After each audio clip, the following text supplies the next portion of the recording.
മറ്റൊരു ക്ലാസ്സിലേക്ക് എല്ലാവർക്കും സ്വാഗതം. അപ്പോൾ കഴിഞ്ഞ ക്ലാസ്സിൽ നമ്മൾ ഡിസ്കസ് ചെയ്ത കാര്യങ്ങൾ ഓർമ്മയുണ്ടാവും എന്നാണ് കരുതുന്നത്. എന്തൊക്കെയാണ്? ഒന്നാമതായിട്ട് എന്താണ് മെർക്കന്റലിസം എന്ന് പറഞ്ഞു. രണ്ടാമത് എന്താണ് മെർക്കന്റലിസ്റ്റ് നിയമങ്ങൾ എന്നും പറഞ്ഞിട്ടുണ്ട്. ഓക്കെ, അപ്പോൾ കഴിഞ്ഞ ക്ലാസ്സിൽ ഞാൻ പറഞ്ഞ കാര്യമുണ്ട്. എന്താണ്? 5 വർഷങ്ങൾ പഠിക്കാനുണ്ട്. അതാണ് യഥാർത്ഥത്തിൽ വിപ്ലവത്തിൻ്റെ 4 വഴികളെന്ന് പറയുന്നത്. ആ 5 വർഷങ്ങളും അതിൻ്റെ ഇൻസിഡൻസും അതാണ് നമ്മൾ ഇന്ന് ചർച്ച ചെയ്യാൻ വേണ്ടി പോകുന്നത്. ഓക്കെ അല്ലേ? അപ്പോൾ നമുക്ക് പഠിക്കാനുള്ള വർഷങ്ങൾ ഏതൊക്കെയാണ്? നമ്മൾ ഇന്നലെ പറഞ്ഞല്ലോ, കഴിഞ്ഞ ക്ലാസ് പറഞ്ഞല്ലോ. എന്തൊക്കെയാണ്? 1774, 1775, 1776, 1781, 1783. ഇത്രയും വർഷങ്ങളാണ് നമ്മൾ എന്ത് ചെയ്തിട്ടുള്ളത്? കഴിഞ്ഞ ക്ലാസ് ജസ്റ്റ് ഒന്ന് പറഞ്ഞു വെച്ചത്. ഇതൊക്കെ പഠിക്കാനുണ്ട് എന്ന് പറഞ്ഞു അല്ലേ? അപ്പം നമുക്ക് എന്തായാലും ഇന്ന് എന്ത് ചെയ്യാം, ആ സാധനങ്ങൾ ചർച്ച ചെയ്യാം. അപ്പം നോക്കുക, ടോപ്പിക്ക് ഇതാണ്. എന്താണ്? വൻകര ഒന്നാകെ സമ്മേളിക്കുന്നു. ഓക്കെ അല്ലേ? അപ്പോൾ ഒന്നാമത്തെ വർഷം മക്കളെ നമ്മൾ പറഞ്ഞല്ലോ 1774 എന്നുള്ളതാണ് നമ്മളുടെ ആദ്യമായിട്ട് പഠിക്കാനുള്ള വർഷം എന്നുള്ളത് മനസ്സിലാക്കുക. ഓക്കെ അല്ലേ? അപ്പോൾ നോക്ക്, 1774 ഇത്ര പോരെ കാര്യങ്ങൾ നമുക്ക് പഠിക്കാനുണ്ട്. ഓക്കെ അല്ലേ? 1774. ഓക്കെ, അപ്പോൾ നോക്കിയേ, എന്താണ് പറഞ്ഞത്? മാതൃരാജ്യമായ ഇംഗ്ലണ്ടിൻ്റെ നയങ്ങൾക്കും നിയമങ്ങൾക്കും എതിരെ പ്രതികരിക്കാനായി ജോർജിയ ഒഴികെയുള്ള കോളനികളുടെ പ്രതിനിധികൾ 1774 ഫിലാഡൽഫിയയിൽ സമ്മേളിച്ചു. ഇത് ഒന്നാം കോണ്ടിനെൻ്റൽ സമ്മേളനം എന്ന പേരിലാണ് അറിയപ്പെടുന്നത്. ഓക്കെ അല്ലേ? അപ്പോൾ നോക്ക്, 1774 പ്രത്യേകത എന്താണ്? ഒന്നാം ഓക്കെ അല്ലേ കോണ്ടിനെൻ്റൽ സമ്മേളനം. ഓക്കെ അല്ലേ? ഒന്നാം കോണ്ടിനെൻ്റൽ സമ്മേളനം നടന്ന വർഷം ഏതാ? 1774 ഈ ഒരു സമ്മേളനം നടക്കുന്നത്. ഇനി എവിടെ വെച്ചിട്ടാണ് നടക്കുന്നത്? ഫിലാഡൽഫിയയിൽ വെച്ചിട്ട്. എവിടെ വെച്ചിട്ട്? അല്ലേ? ഡൽഹിയയിൽ വെച്ചിട്ടാണ് എന്ത് ചെയ്യുന്നത്? ഒന്നാം കോണ്ടിനെൻ്റൽ സമ്മേളനം നടക്കുന്നത്. എന്തിനാണ് നടക്കുന്നത്? ബ്രിട്ടീഷുകാരൻ്റെ നയങ്ങൾക്കും പിന്നെയോ നിയമങ്ങൾക്കും എതിരെ പ്രതികരിക്കുന്നതിന് വേണ്ടിയിട്ട്. എന്താണ് ബ്രിട്ടീഷുകാരൻ്റെ നയം? നമുക്കറിയാലോ, മെർക്കന്റലിസം. എന്താണ് നിയമങ്ങൾ? മെർക്കന്റലിസ്റ്റ് നിയമങ്ങൾ. അപ്പം അങ്ങനെയുള്ള നയങ്ങൾക്കും നിയമങ്ങൾക്കും എതിരെ പ്രതികരിക്കുന്നതിന് വേണ്ടിയിട്ട് 1774 ഫിലാഡൽഫിയയിൽ ഒന്നാം കോണ്ടിനെൻ്റൽ സമ്മേളനം ചേർന്നു. ആര് ചേർന്നു? അല്ലേ? കോളനികളിലെ പ്രതിനിധികൾ ചേർന്നു എന്നാണ് പറയുന്നത്. തുടർന്ന് അവരെന്ത് ചെയ്തു? തുടർന്ന് അവർ ഇംഗ്ലണ്ടിലെ രാജാവിന് കൊടുക്കുന്നതിന് വേണ്ടിയിട്ട് ഒരു നിവേദനം തയ്യാറാക്കി. ഓക്കെ അല്ലേ? ഒരു നിവേദനം അവരെന്ത് ചെയ്തു? തയ്യാറാക്കി എന്നാണ് പറയുന്നത്. ആ നിവേദനത്തിൽ പ്രധാനമായിട്ട് 2 ആവശ്യങ്ങളാണ് മക്കളെ അവർ പറയുന്നത്. എന്താണ് ഒന്നാമത്തെ ആവശ്യം എന്ന് പറയുന്നത്? വ്യവസായങ്ങൾക്കും വ്യാപാരത്തിനും ഏർപ്പെടുത്തിയ നിയന്ത്രണങ്ങൾ എന്ത് ചെയ്യണം? നിയന്ത്രണങ്ങൾ നീക്കം ചെയ്യണം. വ്യാപാരത്തിനും വ്യവസായത്തിനും ഏർപ്പെടുത്തിയിട്ടുള്ള നിയന്ത്രണങ്ങൾ നീക്കം ചെയ്യണമെന്നും, രണ്ടാമതായിട്ട് തങ്ങളുടെ അനുവാദമില്ലാതെ അല്ലെങ്കിൽ തങ്ങളുടെ അംഗീകാരമില്ലാതെ നികുതി ചുമത്താൻ വേണ്ടി പാടില്ല. നികുതി ചുമത്തരുത് എന്നുമാണ് ആ ഒരു നിവേദനത്തിൽ അവർ എഴുതി വെച്ചിട്ടുണ്ടായിട്ടുള്ളത്. ഇത് ആർക്ക് കൊടുക്കാൻ വേണ്ടിയിട്ടാണ്? ഇംഗ്ലണ്ടിലെ രാജാവിന് കൊടുക്കുന്നതിന് വേണ്ടിയിട്ടാണ്. അപ്പോൾ ഇംഗ്ലണ്ടിലെ രാജാവിന് ഈ ഒരു നിവേദനം കിട്ടുമ്പോൾ രാജാവിന് സന്തോഷമാവുമോ? ഇല്ല. ഒരിക്കലും ആവില്ല അല്ലേ? അദ്ദേഹത്തിന് ദേഷ്യം വരും അല്ലേ? അദ്ദേഹം എന്ത് ചെയ്തു? ഈ ഒരു നിവേദനം നിരസിച്ചു എന്ന് മാത്രമല്ല, നേരെ എങ്ങോട്ടേക്ക് സൈന്യത്തിനെ അയച്ചു? അമേരിക്കയിലേക്ക് അദ്ദേഹം സൈന്യത്തിനെ അയക്കുകയും ചെയ്തു. എന്തിനു വേണ്ടിയിട്ട്? അവിടെയുള്ള ജനങ്ങളെ അടിച്ചമർത്തുന്നതിന് വേണ്ടിയിട്ട് അല്ലേ? ഓൾറെഡി അവിടെ സൈന്യമുണ്ട്. എക്സ്ട്രാ സൈന്യത്തിന് ചെയ്യുന്നു? രാജാവ് അയക്കുന്നു. എങ്ങോട്ടേക്ക് അയക്കുന്നു? കോളനികളിലേക്ക് അയക്കുന്നു. ഇതെന്തിന് കാരണമായി? ഇത് ഇംഗ്ലണ്ടും അമേരിക്കൻ കോളനികളും തമ്മിലുള്ള യുദ്ധത്തിന് കാരണമായി. ഓക്കെ അല്ലേ? അപ്പോൾ 1774 എന്ത് നടക്കുന്നത്? അമേരിക്കൻ കോളനികളും ഇംഗ്ലണ്ടും തമ്മിലുള്ള യുദ്ധം ആരംഭിക്കുന്നത്. ഓക്കെ അല്ലേ? അപ്പോൾ 1774 ഒന്നാം കോണ്ടിനെൻ്റൽ സമ്മേളനം ഫിലാഡൽഫിയയിൽ ഏത് കോളനി ഒഴികെ, ഞാൻ പറഞ്ഞു തോന്നില്ല, ജോർജിയ എന്ന് പറയുന്ന കോളനി ഒഴികെയുള്ള കോളനികൾ എന്ത് ചെയ്യുന്നത്? ഫിലാഡൽഫിയയിൽ സമ്മേളിക്കുന്നത്. എന്തിനു വേണ്ടിയിട്ട്? ഇംഗ്ലണ്ടിൻ്റെ നയങ്ങൾക്കും നിയമങ്ങൾക്കും എതിരെ പ്രതികരിക്കാൻ വേണ്ടിയിട്ട്. ശേഷം അവരെന്ത് ചെയ്യുന്നു? നിവേദനം തയ്യാറാക്കുന്നു. ആർക്ക് കൊടുക്കാൻ? രാജാവിന് കൊടുക്കാൻ. എന്താ പറയുന്നത്? വ്യവസായത്തിനും വ്യാപാരത്തിനും ഏർപ്പെടുത്തിയുള്ള നിയന്ത്രണം എന്ത് ചെയ്യണം? നീക്കം ചെയ്യണം. തങ്ങളുടെ അംഗീകാരമില്ലാതെ നികുതി ചുമത്താൻ വേണ്ടി പാടില്ല. രാജാവ് എന്ത് ചെയ്തു? ജനങ്ങളെ അടിച്ചമർത്താൻ വേണ്ടിയിട്ട് സൈന്യത്തിനെ അയച്ചു. എങ്ങോട്ടേക്ക് അയച്ചു? അല്ലേ കോളനികളിലേക്ക് അയച്ചു. ഇതെന്തിന് കാരണമായി? ഇത് യുദ്ധത്തിന് കാരണമായി. ഇംഗ്ലണ്ടും കോളനികളും തമ്മിലുള്ള യുദ്ധത്തിന് കാരണമായി. ക്ലിയർ അല്ലേ? ക്ലിയർ ആണ് എന്ന് വിശ്വസിക്കുന്നു. ഓക്കെ അല്ലേ? ഇനി അടുത്ത വർഷം ഏതാണ്? 1775. ഓക്കെ അല്ലേ? 1775 എന്താണ് കാര്യം നോക്ക്. രണ്ടാം കോണ്ടിനെൻ്റൽ സമ്മേളനം. ഓക്കെ അല്ലേ? രണ്ടാം കോണ്ടിനെൻ്റൽ സമ്മേളനം നടന്ന വർഷമാണേത്? 1775. ഓക്കെ അല്ലേ? എവിടെ വെച്ചിട്ട്? സ്ഥലം മാറുന്നില്ല, ഫിലാഡൽഫിയ തന്നെയാണ്. ഓക്കെ അല്ലേ? ഫിലാഡൽഫിയയിൽ വെച്ച് ചെയ്യുന്നത് രണ്ടാം കോണ്ടിനെൻ്റൽ സമ്മേളനം നടക്കുന്നത്. എന്താണ് ഇതിൻ്റെ പ്രത്യേകത? ഇതിനൊരു പ്രത്യേകതയുണ്ട് അല്ലേ? എന്താണ്? നേരത്തെ നമ്മൾ പറഞ്ഞു 1774 യുദ്ധം തുടങ്ങിയെന്ന് പറഞ്ഞു അല്ലേ? ഇനി കോളനിക്ക് സ്വന്തമായിട്ടൊരു സൈന്യം വേണ്ടേ? വേണം അല്ലേ? സ്വന്തമായിട്ടൊരു സൈന്യം ഉണ്ടാക്കി. ആ സൈന്യത്തിൻ്റെ പേരാണ് എന്തെന്ന് മക്കളെ? കോണ്ടിനെൻ്റൽ ആർമി അല്ലെങ്കിൽ കോണ്ടിനെൻ്റൽ സൈന്യം. ഓക്കെ അല്ലേ? കോണ്ടിനെൻ്റൽ സൈന്യം എന്ന പേരിൽ ഒരു സൈന്യത്തിനെ ഉണ്ടാക്കി അല്ലേ? ആ ഒരു സൈന്യത്തിന് തലവനായിട്ട് ഒരാളെ നിയമിച്ചു. അയാളുടെ പേരാണെന്തെന്ന്? George Washington. നമുക്കൊന്നുകൂടി പേര് ആവർത്തിച്ച് വരുന്നുണ്ട് കേട്ടോ. ഓക്കെ അല്ലേ? George Washington. ഓക്കെ അല്ലേ? ജോർജ് വാഷിങ്ടണിനെ കോണ്ടിനെൻ്റൽ സൈന്യത്തിൻ്റെ തലവനാക്കി മാറ്റി. ഏത് സമ്മേളനത്തിൽ വെച്ചിട്ട്? 1775 രണ്ടാം കോണ്ടിനെൻ്റൽ സമ്മേളനത്തിൽ വെച്ചിട്ട്. ക്ലിയർ അല്ലേ? ഇനി അടുത്ത വർഷം ഏതാ? 1776. ഓക്കെ അല്ലേ? 1776. എന്താണ് 1776ൻ്റെ പ്രത്യേകത? ഇപ്പം തന്നെ പഠിച്ചു വെക്ക്, പറയാം. നോക്ക്, 1776 മൂന്നാം കോണ്ടിനെൻ്റൽ സമ്മേളനമാണ്. പക്ഷേ ടെക്സ്റ്റിൽ അങ്ങനെ പറയുന്നില്ല.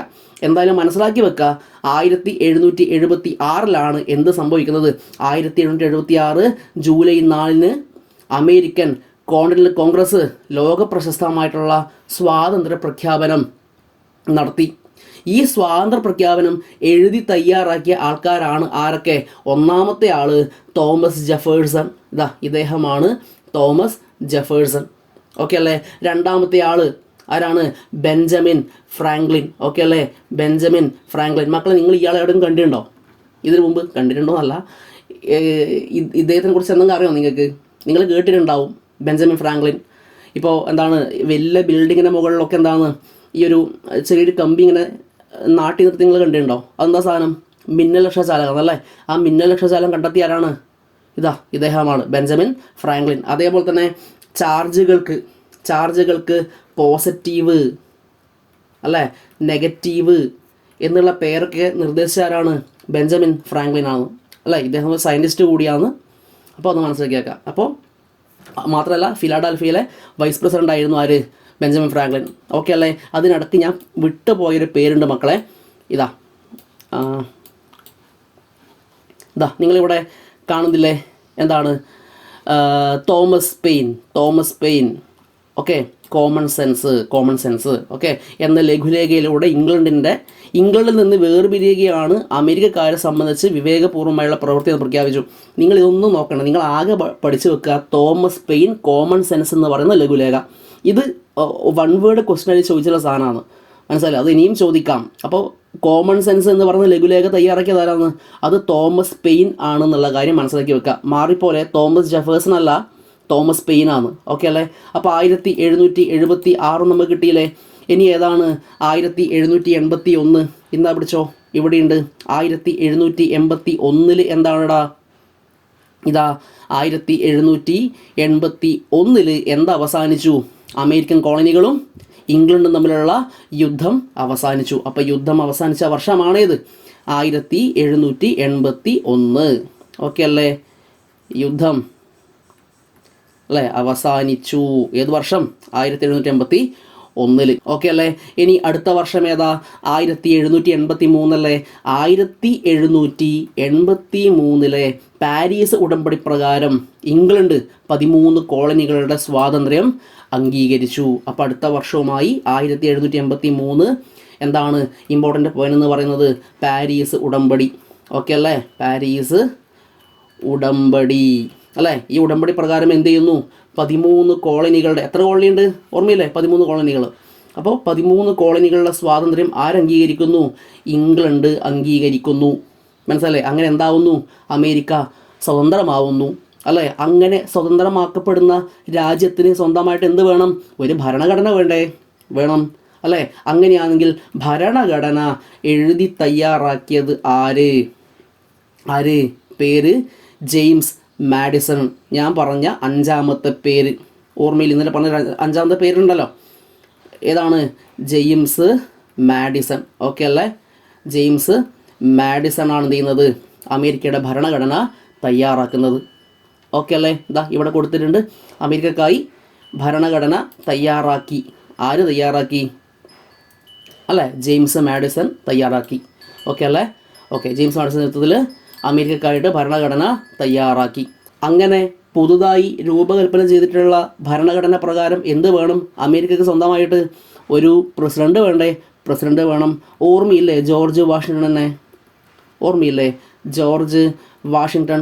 ആരാണ്? കോണ്ടിനൽ സൈന്യത്തിൻ്റെ തലവൻ. 1775. ഓർമ്മയില്ലേ? യെസ്, അദ്ദേഹമാണ് എന്തെന്ന് അമേരിക്കയുടെ ആദ്യത്തെ പ്രസിഡൻ്റായിട്ട് പിന്നീട് മാറുന്നത്. ഓക്കെ അല്ലേ? അപ്പോൾ ഭരണഘടന എഴുതി തയ്യാറാക്കിയ ആരാണ്? അത് ജെയിംസ് മാഡിസൺ ആണ്. അല്ലേ? ആ ഭരണഘടന പ്രകാരം അമേരിക്കയുടെ പ്രസിഡൻ്റായിട്ട് ആര് വന്നു? ജോർജ് വാഷിങ്ടൺ വരുന്നു. ഓക്കെ അല്ലേ? അപ്പോൾ ഇത്ര പോലെയാണിതെന്ന് അമേരിക്കൻ സ്വാതന്ത്ര്യ സമരം. ക്ലിയർ അല്ലേ? ഇനിയുള്ളത് എന്താണ്?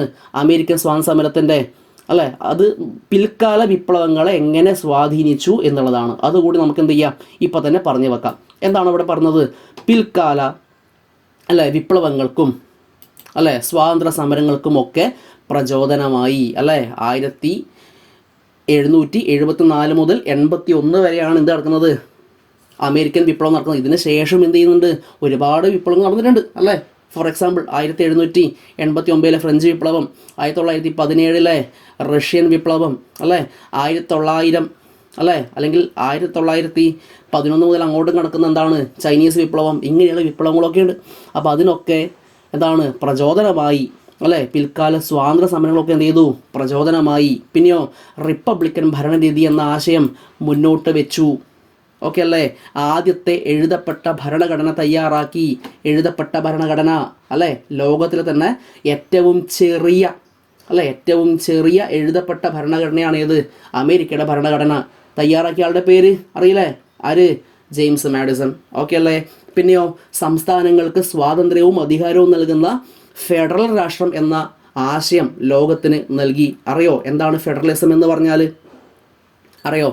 കേന്ദ്ര സംസ്ഥാന സർക്കാരുകൾക്ക് വേണ്ടി എന്ത് ചെയ്യുക? അധികാരം വിഭജിച്ച് നൽകുന്ന ഭരണ സംവിധാനം. അതാണിതെന്ന് ഫെഡറലിസം എന്ന് പറയുന്നത്. എടാ മക്കളെ, അതായത് അമേരിക്ക എന്ന് പറഞ്ഞ എന്താണ്? 50 സ്റ്റേറ്റുകൾ ഉൾക്കൊള്ളുന്നതല്ലേ അമേരിക്ക. നിങ്ങൾ അമേരിക്കയുടെ പതാക കണ്ടിട്ടില്ലേ? നിങ്ങളൊന്ന് നെറ്റിലൊന്ന് സെർച്ച് ചെയ്ത് നോക്കുക. ഓക്കെ അല്ലേ? ഞാൻ ജസ്റ്റ് ഇവിടെ വരക്കുന്നതാണേ. ഇതാ ഇങ്ങനെ ഉണ്ടാവുക. അതിനിവിടെ ഇങ്ങനെ ഒരു കുറേ സ്റ്റാർ ഇങ്ങനെ കാണാൻ പറ്റും.